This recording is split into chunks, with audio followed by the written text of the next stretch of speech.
Welcome to this week's episode of Beyond the Script. My name is Nikki, and I am your podcast host. Today, we are going to talk about why it is important to honor your commitments to yourself, why it is important to show up for yourself, regardless of your feelings in many cases, and why this is even more important if you are in a start stop loop, right? You start something, you don't see the traction as quickly as you want, you stop, you move on to something else.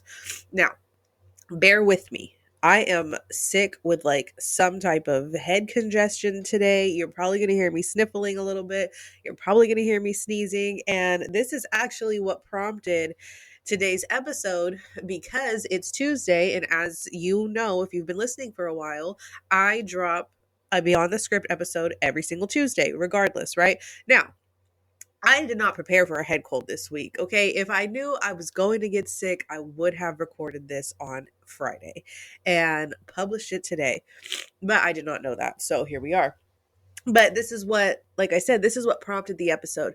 Because I was sitting here and I was thinking to myself, Nikki, you have two options right now. You can, my energy is not low, right? I just don't feel like I sound good. I'm like, you can get on and do your podcast and show up and signal to your brain that this is serious, that we mean business, or you can let everybody know that the episode is going to be delayed, right? Indefinitely, because who knows if I'm going to be better tomorrow, whatever. And as I was sitting there thinking about that, I was like, what would that signal to my brain if I decided that I wanted to push this off a day or two? And again, I am all for honoring rest. Now, if I had no energy and I was sick in bed and, laying down and all the things and really needing to take a nap, I would absolutely honor that. I'm not saying don't honor your body. I'm not saying don't honor, your when you're sick and you need that level of rest, not ego rest, but that true rest.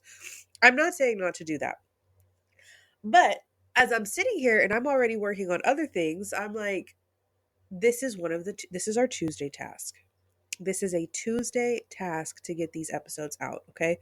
And so, why am I telling you all this?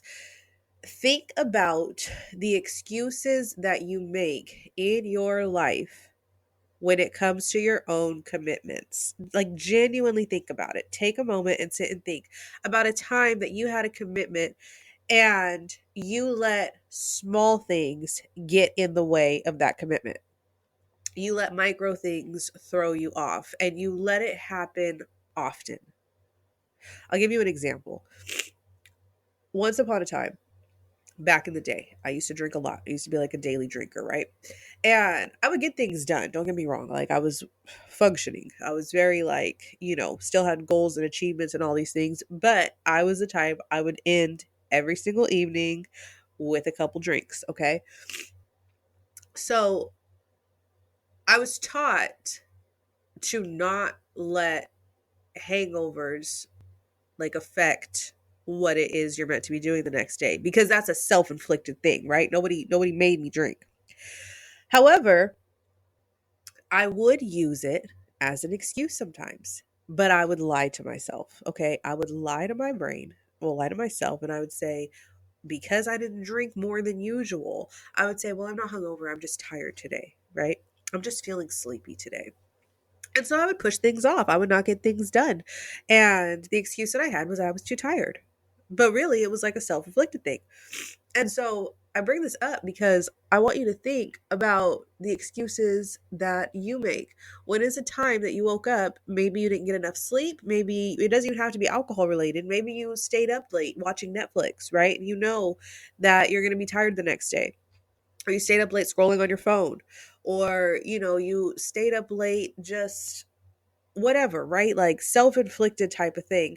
And then the next day you're like, well, I'm tired, and you use that as an excuse to not honor your commitments. What happens is you're signaling to your own brain, for one, that this is not important when you've already set the standard, or I'm sorry, set the intention that there's certain things you're going to do.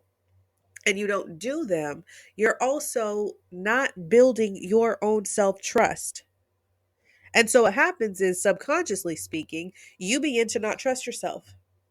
Your lack of self-trust comes from not following through on your commitments, and it comes from allowing little excuses to be the reason that you don't follow through on them. Now, again, I'm not saying that there won't be times where, yeah, things do need to get pushed off, other priorities come in place. A couple of weeks ago, I think it was 2 weeks ago, maybe, this episode did not come out on a Tuesday. It came out on a Wednesday because I had to take my son to the doctor, right? I'm not saying that these things don't happen, but what I'm saying is, when we have these commitments and it's like a micro commitment, and we allow ourselves to be derailed by external forces consistently, we're not taking control of our reality. We're not building a self trust muscle. We are not doing the things we say we're going to do. And then, because we don't do them, subconsciously, we believe that our goals are out of reach. Those giant goals that you have for yourself, for your life, for your business suddenly start to feel out of reach. Your subconscious is going to make it seem like it's not possible. And the reason that your subconscious is going to do that is because you, by not showing up, are instilling the belief to yourself that you cannot be trusted, that you cannot get the thing done that needs to be done, that you cannot be, that you're not committed, right? I thought I could pause this. And when we do that to ourselves, when we make ourselves feel like we're not committed to something, the goal seems unattainable. It seems like everybody else can hit their goals except for us. It's We get into this self-talk of, why me? How come this can't happen for me? How come so and so is making it look easy? So and so honors their commitments. So and so stays structured. So and so does what they said they're going to do. I heard a expression before.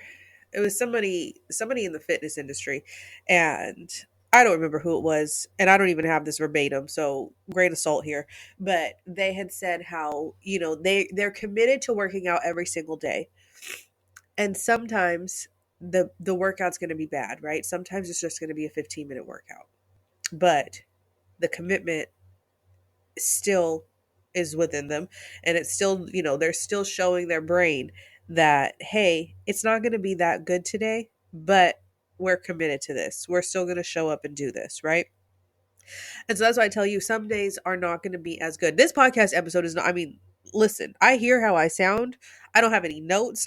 I'm like, this might not be the best one that I put out there, but the commitment remains that I said I would have these episodes going out every single Tuesday on my Substack, right? This is one of the things my subscribers expect. This, they get this first. They're the first ones to get the episode, and then it pushes out to all of my other listeners on different platforms, right?